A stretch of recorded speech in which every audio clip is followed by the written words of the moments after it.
Hello, everyone. Hi, I'm Sarah Lightman. I'm an artist, a curator, and I'm doing a PhD at the University of Glasgow in autobiography and comics. And this is going to be about a show that I've curated. All right. So, the show is called Graphic Details, Confessional Comics by Jewish Women. The show has the work of 18 Jewish women comic artists working from the 1970s and those working today. They're from America, Canada, Israel, and the UK. The show has been at the Cartoon Art Museum, San Francisco, the Koffler Center for the Arts in Toronto, Yeshiva University Museum, New York.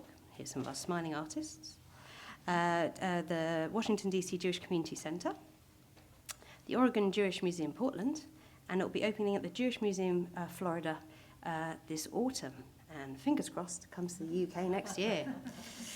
So the show was inspired by an article written by my co-curator, Michael Kaminer, who's a journalist and a comics collector.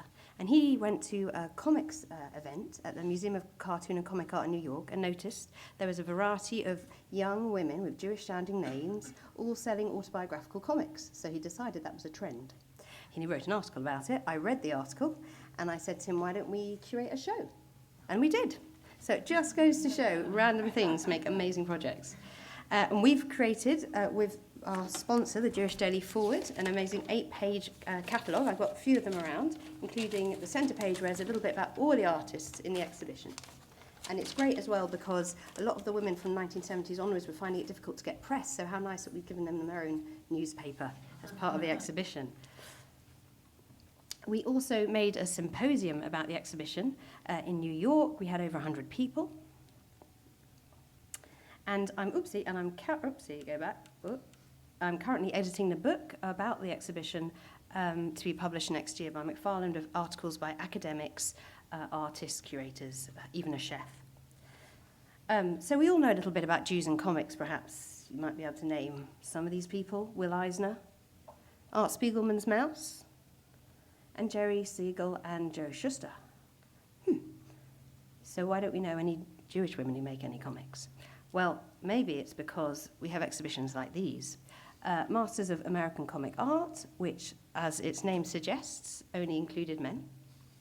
And that also ended up at the Jewish Museum in New York. And another exhibition called From Superman to the Rabbi's Cat, which, though it did include women, as you'll notice, was that a sign? No. Well, it brackets the exhibition by 2 works made by men. So even though the rabbi's cat in question is actually a woman, it's still kind of proving an emphasis towards what the men are doing. So if museums have a great potential and we need to be inscribed in them to make art history, we probably have to do what Alicia Grace Chase suggests, which is do a bit of old school feminism. So I want to talk a little bit about feminist curation Jewish style. The first thing we're doing is creating Jewish women's intellectual and creative lineage. We describe it, I don't know what happened then. We describe it as a yichus, it's a Yiddish for bloodline. And we are emphasizing that you have to collect these women's histories. Often in Jewish heritage, you'll have all the books about what all the male rabbis were discussing over generations, but you probably wouldn't have what the women were saying. So we're doing that here. And the other thing we're doing is making a universal concept developed from the female experience. So where in prayer it's often a male god being referred to, here, and they kind of make it better by feeling that they put the kind of feminine within the male term, what we're doing here is we're making the female experience become a universal reference. So we talk about family in his artworks, we talk about bodily functions, we talk about identity and individuality, we talk about trauma, but these are all from female experiences. So normally we learn from male experiences in many of these situations, but we're making the female experiences the ones we can learn these stories from. So instead of talking about Superman, let's talk about the superheroines of everyday life. And here we've got Aline Kaminski Crumb, and I've described her as her topic is about ugly subjects, because she talks about a very, very difficult and complicated relationship her parents had. So do you mind in the front row? Do you mind just, Routine, you and Rachel reading out that comic together? Do you mind? No, that's fine. My father was not around at 9 for at least 2 weeks, and my mother was screaming at him even more than usual. It's 4 a.m. What the hell have you been doing all night? You know, good bum. Don't tell me, selling encyclopedias. Oh gosh. I got So shut up, you monster, or I'll shut you up. So obviously this wasn't a particularly loving relationship. And you can see how the kind of that ink has been used in this kind of jabbing, aggressive way. The faces are quite grotesque. It's quite an ugly situation drawn in a quite visceral, angry way. So this is one way the artist shows these things. In Vanessa Davis' work, she talks about going to a sex shop and finding a chassid there. And she really wants to, a chassid, an Orthodox Jew, and she really wants to tell her mum that she saw a chassid in a sex shop, but she doesn't want to tell her mum that she was in a sex shop. So it's a bit of a problem. It's a very funny article, but what she's done very nicely is she hasn't drawn any of those lines you get in comics. You know those panels? So you feel you're part of this intimate conversation. You're eavesdropping, and also it's an intimate space about intimate objects. So it's all quite cleverly, spatially organised, and kind of, I think the colours are quite desirable and lovely. So she's done all those things all at once.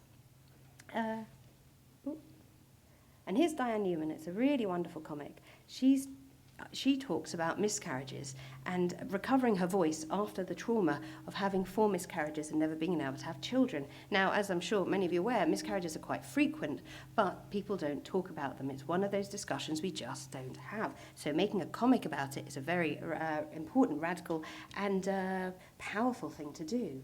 So here in A Tale of 4 Miscarriages, she starts a situation with these 2 created characters, but what happens later is she actually has to turn up as herself to tell her story. She tries to hide and pretend it's not really about her, but actually in the end she has to claim it as herself.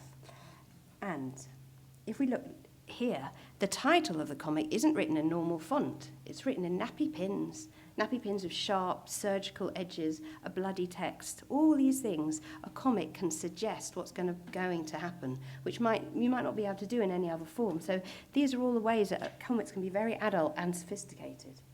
And I wanted to show you this one scene in which she's having one of her miscarriages and the doctor's being incredibly unsympathetic. Do you mind doing it again? Just do the second panel, the doctor. The doctor finally shows up, a nice maiden who seems to have contempt for anyone with an iota or other motion. She does a DNC with no painkillers and refuses to analyze the fetus. This won't hurt. Oh, sorry. This won't hurt. Come on, you can take it. You don't need Valium. It'll be over in a minute. Relax. So what we've got here, and you'll see in the other scene, the husband's trying to get her a nurse, and she's crawling up the walls, literally, and she's just moaning. So in both these scenes, everyone's talking at her, but she's not saying anything at all about what she wants, what she needs, or what she feels. Later on, the next panel, she's sitting here with her alter ego, Diddy Glitz, doing her hair, and she's saying, do you want to say that last bit?